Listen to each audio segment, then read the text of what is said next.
बाप रे, ये आज वाला तो बहुत भारी है मुंगा भाई। क्या है इसमें? अरे धीरे बोल बेवकूफ, आगे वाले कमरे में मालिक ध्यान लगा रहे हैं। तो मालिक को नहीं पता क्या? अरे पागल है क्या? हरिहर बाबा को भनक भी लग गई ना तो वो हमें जिंदा गाड़ देंगे। वो संत आदमी है, उन्हें लगता है सब चंगा है। ये पाप सिर्फ मेरा और तेरा है। जल्दी कर और निकल यहाँ से। मध्य प्रदेश की सीमा पर बसे गुलाबपुर गांव में जीवन सरल नहीं था। गांव छोटा था पर तकलीफें बड़ी। वर्षों से इस गांव में गरीबों का एक ही सहारा था, हरिहर प्रसाद भोजनालय। हम गरीबों के तो आप भगवान हैं। आहा, हरिहर बाबा क्या स्वाद है। अरे 20 रुपए में तो आजकल क्या ही मिलता है। आप अमृत खिला रहे हैं, अमृत। अरे बस करो, सब कुछ भगवान की इच्छा से हो रहा है। वही करता है, वही सबका पालनहार है। सही बोले भैया। मैं तो कहता हूँ सरकार को आपको मेडल देना चाहिए। नमस्ते मालिक, आज ही इस गांव में आया हूँ। बड़ा अपनापन सा लगा इस जगह। नई सरकारी बिल्डिंग बन रही है ना, उसी में दिहाड़ी का काम मिला है। धन्य है आप जैसे लोग जो हम मजदूरों के बारे में सोचते हैं। मिट्टू मिट्टू वेलकम वेलकम, थाली खाओ स्वर्ग जाओ। अरे ये सब तो ऊपर वाले की इच्छा से हो रहा है, हम तो बस सेवा कर रहे हैं। मूंगा, सभी लोगों का अच्छी तरह से ध्यान रखना, कोई भी जरूरतमंद भूखा न जाए। मुझे थोड़ा काम है, मैं आता हूँ। हाँ हाँ मालिक, मैं अच्छे से ख्याल रखूंगा इन सब का। अरे मूंगा भाई, थोड़ी दाल तो चला दो हर जगह। मूंगा दाल लेके आता है और दीना को देता है। फिर दीना दाल को चम्मच से पीने लगता है। फिर वो दूसरे लोगों को दाल परोसता है। वैसे तुमने अपना नाम नहीं बताया। दीना नाम है मेरा, मनेरपुर गांव से आया हूँ। अरे भैया, अच्छी जगह आए हो। वैसे अपना ठिकाना कहाँ डाला है इस गांव में? अभी तो सड़क ही ठिकाना है, आगे भगवान जाने।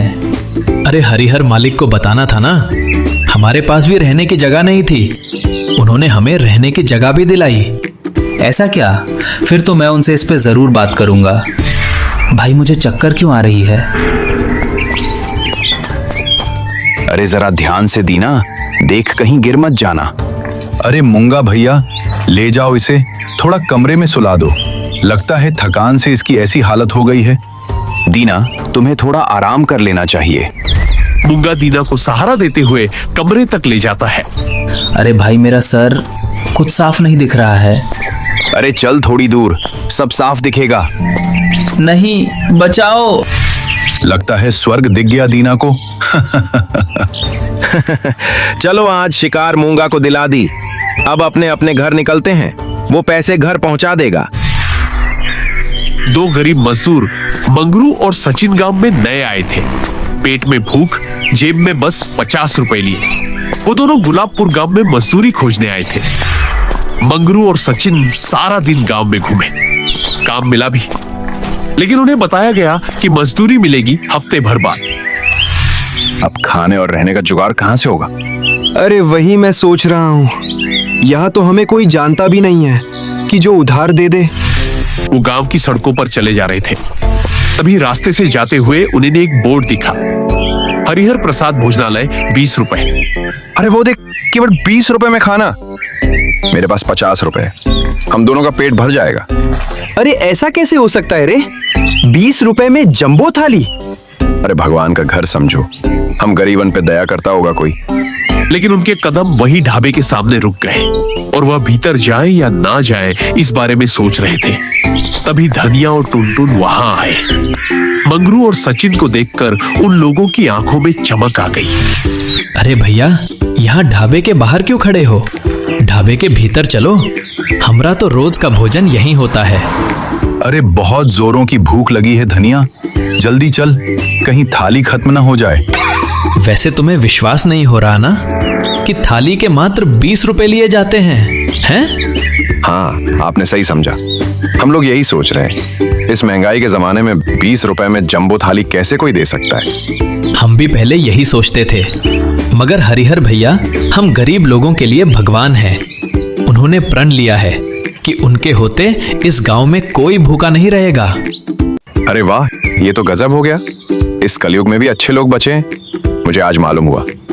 अब ज्यादा मत सोचो, एक बार खाओगे तो 2-4 अपने जैसे और को लेके आओगे। अबे मैंने तुझे बताया था इसके बारे में। अच्छा ठीक है भाई, उसके लिए शुक्रिया।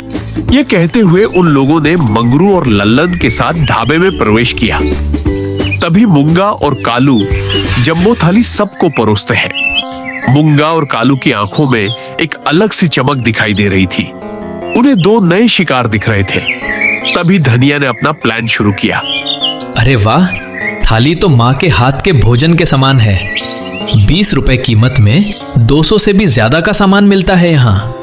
बिरजू, जो पहले ही वहां खाना खा रहा था, उन लोगों की ओर देखकर मुस्कुराया और फिर उंगलियां चाटते हुए बोला, सच में भगवान ने खुद भेजा है ये आदमी।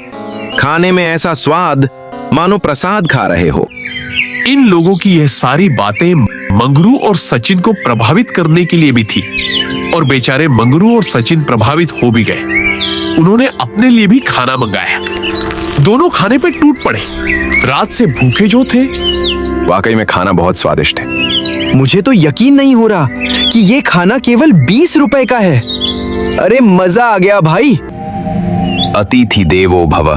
दूसरे गांव से आए हो, अगर रहने की दिक्कत हुई तो हमारा पता याद रखना, यहाँ रहने की भी व्यवस्था उपलब्ध है। अरे गजब भाई गजब, हम सोच ही रहे थे कि यहाँ रहने का ठिकाना कहाँ ढूंढे। हाँ भाई, हम दोनों यहीं रुकेंगे। आज की दिहाड़ी के बाद रात से यहीं रुकेंगे। अरे मूंगा भाई, लेकिन गजब, 2 ही बिस्तर खाली बची हैं।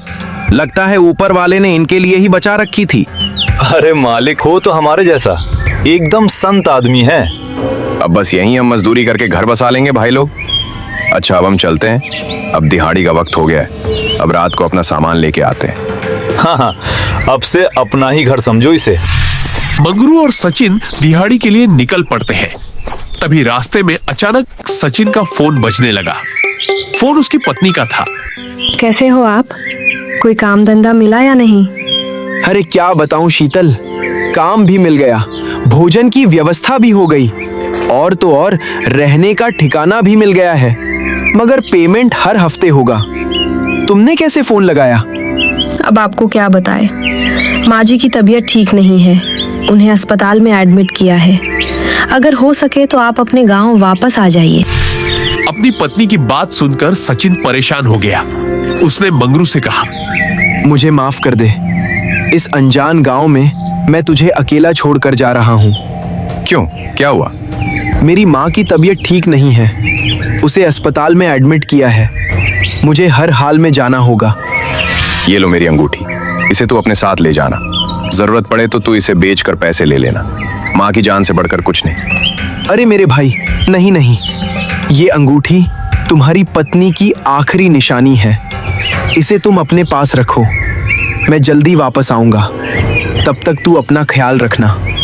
मैं चलता हूँ, बस अड्डा यहाँ से 8 घंटे दूर है। सचिन के जाने के बाद मंगरू दिहाड़ी करने चला जाता है। उसने वहां खूब मन लगा के काम किया। ऐसे ही शाम से रात हो जाती है। आज तो कमर टूट गई काम कर करके, लेकिन सुकून इस बात का है कि रहने और खाने का बंदोबस्त हो गया। सारा सामान भी ले लिया है। अब सीधे ढाबा पहुंचने के बाद मस्त स्वादिष्ट थाली खाऊंगा और आराम करूंगा। मंगरू को क्या पता था कि वह ढाबे को नहीं बल्कि अपनी मौत को गले लगाने जा रहा है। कुछ ही दूर चलते चलते मंगरू ढाबे के पास पहुंच जाता है। मूंगा खटिए पे बैठे अपना चाकू तेज कर रहा था और कालू मोबाइल पे कुछ देख रहा था। तभी मंगरू ने बोला, अरे मूंगा भाई, देखो मैं सारा सामान लेकर आ गया। अब यहीं रहूंगा आप लोगों के साथ और आपके काम में हाथ भी बटाऊंगा। अरे मंगरू, आ गया तू? कब से तेरे राह देख रहा था। मतलब मैं समझा नहीं। वैसे इतनी बड़ी चाकू किस लिए मूंगा भाई? अरे ये लौकी काटने के लिए रखा है। इस मूंगा से प्याज तो ढंग से कट नहीं पाता, पूरे दिन चाकू की धार तेज करते रहता है। अरे तू उसको छोड़, ला मुझे सामान दे अपना। तुम बहुत अच्छे हो कालू भाई। अब चल, आजा मेरे पीछे पीछे, ढाबे के अंदर बैठ, तेरे लिए एक मस्त थाली लगाता हूँ। ठीक है कालू भाई। मंगरू अब ढाबे के अंदर एक टेबल पर बैठा हुआ था। कालू उसके लिए थाली लेकर आता है। ले मंगरू, खा ले, बहुत देर से भूखा होगा, खाना बहुत स्वादिष्ट है भाई। वैसे रहने की जगह कहाँ है? खा के थोड़ा आराम कर लेता। अरे मंगरू, बहुत जल्दी रहती है तुझे सब चीजों की। खा तो ले पहले, तेरे लिए सारी व्यवस्था करने गया था। मूंगा भाई, मुझे चक्कर सा आ रहा है, मुझे कुछ ठीक से दिख नहीं रहा। अरे मंगरू, आज ज्यादा बोरी उठा ली थी क्या? लगता है तेरा बीपी लो हो गया है। अरे मूंगा, ले जा मंगरू को संभाल के। आजा मंगरू, चल आराम कर ले। हाँ भाई, मुझे बस कहीं ले जाके बिस्तर पे लेटा दो, बिल्कुल अच्छा नहीं लग रहा। आ जाओ आराम से, आओ। इस तरफ से रास्ता ढाबे के पिछले दरवाजे से होता हुआ जाता है। मूंगा ढाबे के पिछले हिस्से को खोलता है। मूंगा भाई, ये कैसा रास्ता है? अरे जगह की कमी थी, इसलिए मालिक ने बेसमेंट में बंदोबस्त किया है हम सबका। आ जाओ आ जाओ। मूंगा मंगरू को एक अजीब से रास्ते से ले जा रहा था। मूंगा भाई, कालू नहीं आया? अरे वो बर्तन साफ करके आ जाएगा, तू चलता रहे। दोनों अब उस जगह पहुंच चुके थे जिसके लिए मूंगा और कालू ने यह षड्यंत्र रचा था। मूंगा भाई, ये कैसी जगह है? ये मुझे कुछ ठीक नहीं लग रहा। अरे तू बिना मतलब डरे जा रहा है। अच्छा, तू खुद शटर खोल कर देख ले। मूंगा आगे बढ़ता है और शटर खोलता है। शटर खोलते ही मंगरू की चीख निकल जाती है। नहीं, बचाओ। अंदर का नजारा चौंका देने वाला था। यह कोई तहखाना नहीं था, बल्कि एक हाईटेक हॉस्पिटल वार्ड था। वहां मरीजों के हाथों में ड्रिप लगी थी, उन पे दवाइयों का प्रयोग हो रहा था और शरीर से कई तरह के तार जुड़े हुए थे। मूंगा मंगरू को जोर से धक्का देकर वार्ड की तरफ धकेल देता है और अंदर से शटर को बंद कर देता है। भगवान के लिए मुझे छोड़ दो बाबू, मैं गरीब आदमी हूं। अबे चुप, वही कर रहा हूं। अब तू जल्दी दुनिया छोड़ेगा। तभी अचानक से एक आवाज आती है। बेड नंबर 5 का डोपामाइन लेवल चेक करो। नई ड्रग मेमोरी वाइप का असर 80% हो चुका है। इसे अपना नाम तक याद नहीं है। हे भगवान, ये मैं कहां फंस गया? मेरे बच्चों का क्या होगा? डॉक्टर सुहास, बेड नंबर 3 पे दवा का प्रयोग फेल हो गया है। उसके ऑर्गन्स भी खराब हो गए हैं। डॉक्टर सुहास डॉक्टर मदन को एक थप्पड़ मारता है। बेवकूफ इंसान, लाखों का नुकसान कर दिया। तू किसी काम का नहीं है। तुम्हारे सारे ब्रेन सेल मर चुके हैं क्या? Sorry doctor. जाओ यहाँ से। नए सब्जेक्ट को एनेस्थीसिया का हैवी डोज दो। मुझे कोई शोर शराबा नहीं चाहिए। हे भगवान, ये तो दवाइयों का ट्रायल चल रहा है। अब ये मुझे जिंदा नहीं छोड़ेंगे। तभी मूंगा और डॉक्टर्स मिलके मंगरू को जबरदस्ती बेड की तरफ ले जाते हैं और एक डॉक्टर पीछे से मंगरू के गले पे बेहोशी का इंजेक्शन लगा देता है, जिससे बेहोशी की हालत में उसे बेड पे सुला दिया जाता है। डॉक्टर साहब, नया सैंपल रेडी है, एकदम फ्रेश है। डॉक्टर मदन, प्रयोग शुरू करो। Yes doctor. किस्मत का खेल देखिए, सचिन की बस छूट गई थी। अगली बस सुबह थी, इसलिए वो मजबूरन वापस ढाबे की ओर लौट रहा था, ये सोचकर कि रात मंगरू के पास बिता देगा। सचिन अपना सामान लिए ढाबे के पास पहुंचता है। तभी उसे कालू दिखाई देता है। वो मोबाइल पर किसी से कुछ बात कर रहा था। अचानक से सचिन की नजर कालू के हाथ पड़ जाती है, जिसने मंगरू की अंगूठी पहनी हुई थी। वो हड़बड़ाते हुए बोला, अरे कालू भाई, ये अंगूठी तो मंगरू की है, तुम्हारे पास कैसे आई? अरे सचिन, तुम यहाँ कैसे? तुम तो अपने गांव निकल गए थे ना? कालू भाई, वो सब बाद में, पहले मुझे बताओ, ये अंगूठी तुम्हारे पास कैसे आई? मंगरू कहाँ है? मंगरू, मंगरू! अरे मुझे कुछ ठीक नहीं लग रहा। नहीं, कुछ ठीक नहीं है। जरूर मंगरू मुसीबत में है। धोखा, धोखा हुआ है। तभी सचिन को मंगरू की दबी हुई चीख सुनाई देती है, जो जमीन के नीचे से आ रही थी। तुम लोग साधु नहीं, कसाई हो। मंगरू खतरे में है। मैं अभी पुलिस को सब कुछ जाके बताता हूँ।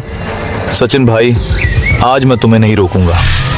इन सब से मैं भी थक चुका हूँ और मुझे ये भी पता है जल्द ही मैं भी इनका शिकार बन जाऊंगा। शिकार मतलब? मुझे सब कुछ सच सच बताओ। यहाँ दवाइयों का ट्रायल टेस्टिंग होती है। बड़ी बड़ी दवा कंपनियां गरीबों पर अपनी अवैध दवाइयां टेस्ट करवा रही हैं। हम सिर्फ इसके दलाल हैं। क्या? हाँ, मूंगा के डर से मैंने आज तक हरिहर मालिक को कुछ नहीं बताया, लेकिन आज मैं भी तुम्हारे साथ हूँ। अब इस पाप का अंत होगा। आज मैं अपना पश्चाताप करूंगा। चलो पुलिस को सब कुछ बता देते हैं। बिना पुलिस की मदद से हम कुछ भी नहीं कर सकते। ठीक है कालू, जल्दी चलो। सचिन जैसे ही चलने के लिए आगे बढ़ा, कालू ने पास रखी बोतल सचिन के सिर पे दे मारी। सचिन वहीं जमीन पे गिर गया। मूंगा जल्दी बाहर आ, एक और सैंपल रेडी है। मूंगा और कालू बेहोश सचिन को स्ट्रेचर पे लिए तहखाने के अंदर ले जाते हैं। दोनों के चेहरे पे एक अलग सी चमक थी। तुम लोग कोई नहीं बचोगे। मेरा दोस्त मंगरू कहाँ है? मैं हरिहर को सब कुछ बता दूंगा मूंगा। तो बताओ, जल्दी बताओ। मैं ही हूं हरिहर। दुनिया मुझे अन्नदाता कहती है और मैं अरे मैं तो एक वैज्ञानिक हूं। प्रोजेक्ट मुक्ति, गरीब की भूख भी मिटेगी और गरीब भी। मतलब तुम ही ये सब चला रहे हो? हाँ और नहीं तो क्या। अरे यही तो है डॉक्टर डैन। देखो ललन, दुनिया में दो तरह के लोग होते हैं। एक वो जो इतिहास बनाते हैं और दूसरे वो जो सिर्फ भीड़ बढ़ाते हैं। भीड़। ये मजदूर, ये गरीब, इनकी जिंदगी का क्या मकसद है? कुछ नहीं। ये पैदा होते हैं, मजदूरी करते हैं और मर जाते हैं। मैंने इनकी जिंदगी को मकसद दिया है। इनके शरीर पर जो दवाइयां टेस्ट हो रही हैं, उनसे कल अमीर लोगों की जान बचेगी, कैंसर का इलाज मिलेगा, बुढ़ापा रोकने की दवा बनेगी। सोचो, ये अनपढ़ गवार लोग मानवता के कितने काम आ रहे हैं। और बदले में मैं क्या मांगता हूं? बस इनका शरीर। तुम राक्षस हो, इंसान रूपी राक्षस। अरे इंसान वो है जिसकी जेब में पैसा है, बाकी सब तो सिर्फ बायोलॉजिकल वेस्ट है। मैं तो समाज सेवा कर रहा हूं। अरे इन्हें फ्री में बिस्तर दिया, एसी दिया, और क्या चाहिए?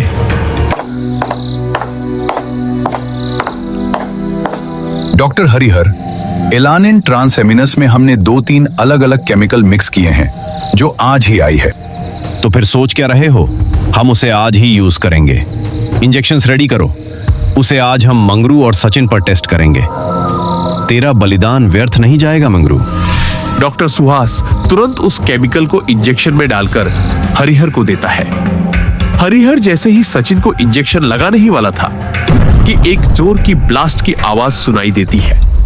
हरिहर, ढाबे को चारों तरफ से घेर लिया गया है। जल्द ही तुम सब सरेंडर कर दो, वरना मारे जाओगे। पुलिस, किसने बुलाया इन्हें? हेलो कंट्रोल रूम, मैं डॉक्टर मदन बोल रहा हूँ। हरिहर प्रसाद भोजनालय। हाँ बोलिए। मैं डॉक्टर मदन बोल रहा हूँ। हरिहर प्रसाद भोजनालय की आड़ में यहाँ कई सालों से अवैध काम चल रहा है। लोगों की जान के साथ खेला जा रहा है। आप हमें वहाँ का लोकेशन तुरंत भेजिए। हम पूरे फोर्स के साथ वहाँ आ रहे हैं। सब अपने हाथ ऊपर करो, हिलना मत, नहीं तो गोली मार दूंगा। मूंगा चाकू लेकर पुलिस की तरफ दौड़ता है। इंस्पेक्टर राठौर मूंगा के पैर पर गोली मारते हैं। मूंगा वहीं ढेर हो जाता है। हरिहर हाथ जोड़कर साधु बनने का नाटक करता है। इंस्पेक्टर साहब, मुझे फंसाया जा रहा है। अरे मैं तो बस। अबे चुप कर, नहीं तो अभी 4 लोहा अंदर डाल दूंगा।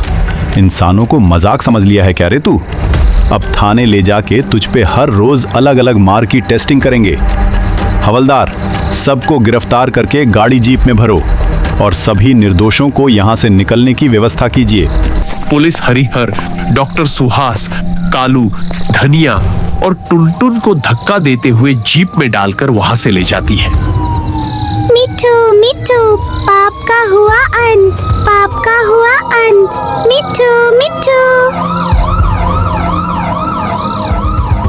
ये कहानी यहीं पर खत्म होती है।